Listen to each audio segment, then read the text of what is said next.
Hi friends, welcome to Quick Bites. Hi friends, நான் இன்னைக்கு உங்களுக்கு ஒரு இன்ட்ரஸ்டிங்கான ஒரு ஸ்டோரி சொல்ல போறேன். ஸ்டோரி கேட்க உங்களுக்கு ரொம்ப ஜாலியா இருக்கும்னு நினைக்கிறேன். Come on, let's go. Hey, இந்த மச்சான் பாருங்க, நம்ம ஹீரோ டேவிட். அவன் பக்கத்துல யார் ரொம்ப கியூட்டா நிக்கறான்னு பாத்தீங்களா? அதுதான் எஸ்தர், டேவிடோட சிஸ்டர். ஏய் அண்ணே, ஜாலி. நமக்கு லீவ் விட்டாச்சி. ஆமா ஆமா.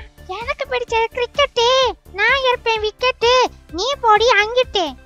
ஆஹா, ஆரம்பிச்சிட்டியா? இவங்க தான் டேவிட் எஸ்தருடைய காட் ஃபியரிங் பேரண்ட்ஸ். ஏய் டேவிட், எஸ்தர், வெரி குட்.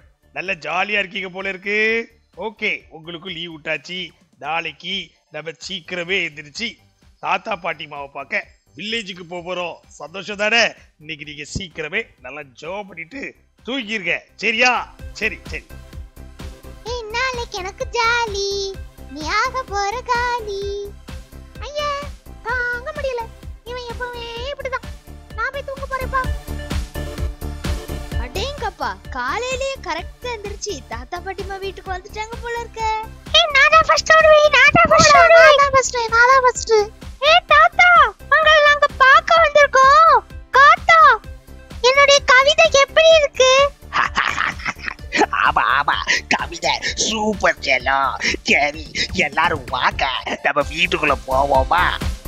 அன்னைக்கு அவங்க ரெண்டு பேரும் அங்க இருந்த பெட்ஸ் கூட விளையாட தொடங்கினாங்க. ஆனா நம்ம ஹீரோ டேவிட் விளையாண்டா. என்ன, நான் அதை திருப்பி சொல்றேன்னு பாக்கீங்களா?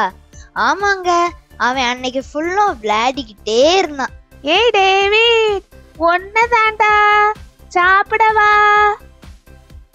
பாத்தீங்களா ஃப்ரெண்ட்ஸ், அவன் அம்மா கூப்பிட்டது கூட தெரியாம விளையாடிக்கிட்டே இருந்தான். அன்னைக்கு நைட்டு எல்லாரும் சேர்ந்து ஃபேமிலி பிரேயர் பண்ணாங்க. ஜெபம் நடக்கும் போதும் டேவிடுடைய கான்சென்ட்ரேஷன் ஜெபத்திலேயே இல்ல. அவன் ஜெபத்துல இருக்கான்னு தான் பேரு. அவன் பப்பிய பத்தி யோசிக்கிறான், சாப்பாட்டை பத்தி யோசிக்கிறான். இடையில அவனுடைய சிஸ்டரையும் டிஸ்டர்ப் பண்ணிக்கிட்டே இருக்கான். எப்ப முடிப்பாங்க ஜபத்தை? நம்ம நிரப்பலாம் வைத்த. ஏடி எஸ்தர், பப்பிக்கு இல்ல சோறு, நீ ஓட போற பாரு. வாய் மூடிட்டு சும்மாடா. அன்னைக்கு ஒரு வழியா ஜெபமும் முடிஞ்சது. நைட்டு தூங்க போறதுக்கு முன்னாடி தாத்தாவும் பாட்டிமாவும் ஹீரோட்ட பேசணும்னு நினைச்சாங்க. ஏய் டேவிட், நல்லா சாப்பிட்டியா? ஓகே, நீ விளையாடுறத நான் பார்த்தேன். நீ விளையாடிட்டு இருக்கும்போது கவனமே சிதறாம அப்படி இன்வால்மெண்டோடு நீ விளையாடுறத பார்த்தேன். சந்தோஷமா இருந்துச்சு. உனக்கு தெரியுமா, உங்க அப்பா அம்மா உன்னைய கூப்பிட்டாங்க, நீ அதை கூட கவனிக்காம ஒரே ஆட்டமா அதை பப்பி கூட போய் விளையாடிட்டு இருந்த. ரொம்ப சந்தோஷம். ஆனா ரொம்ப நான் வருத்தப்பட்ட விஷயம் என்ன தெரியுமாப்பா? நம்ம ஜெப நேரத்துல உனக்கு கவனமே இல்ல. நீ அங்கேயும் உருண்டுட்டு இருந்த, நீ என் தங்கச்சியை போய் குத்திட்டு இருந்த. ஸோ அதான் நான் உன்னை பேசிட்டு போயிடலான்னு வந்தேன். செல்லமே, பைபிள்ல ரொம்ப அருமையான ஒரு வசனம் இருக்கு. அது என்ன தெரியுமா? உன் முழு இருதயத்தோடும், உன் முழு ஆத்மாவோடும், உன் முழு பலத்தோடும் ஏசப்பாட்ட அன்பு கூறணும்னு ஏசப்பா பைபிள்ல சொல்லியிருக்காங்க.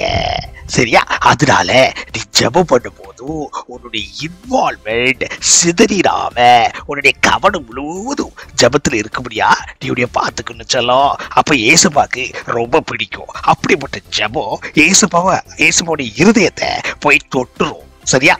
ஓகே தாத்தா, ஓகே பாட்டிமா, எனக்கு இப்பதான் புரிஞ்சிச்சு. நான் இனிமே முழு மனசோடு நான் ஏச பார்த்து அன்பு கூறுவேன். வெரி குட் செல்லம். இந்த அட்வைஸை நீ அழகா எடுத்துக்கிட்ட. எனக்கு ரொம்ப சந்தோஷமா இருக்கு.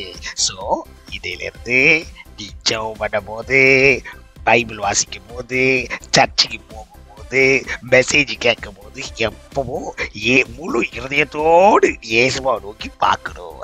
ஏசுபா கூடிய ரொம்ப பிடிக்கும். சரியா செல்லமே? ஃப்ரெண்ட்ஸ், இந்த ஸ்டோரி உங்களுக்கு ரொம்ப பிடிச்சிருக்கும்னு நம்புறேன். நம்ம பார்த்த டேவிடும் எஸ்தரும் புரிஞ்சுக்கிட்ட மாதிரி நம்மளும் நம்மளுடைய முழு இருதயத்தோடும் முழு ஆத்மாவோடும்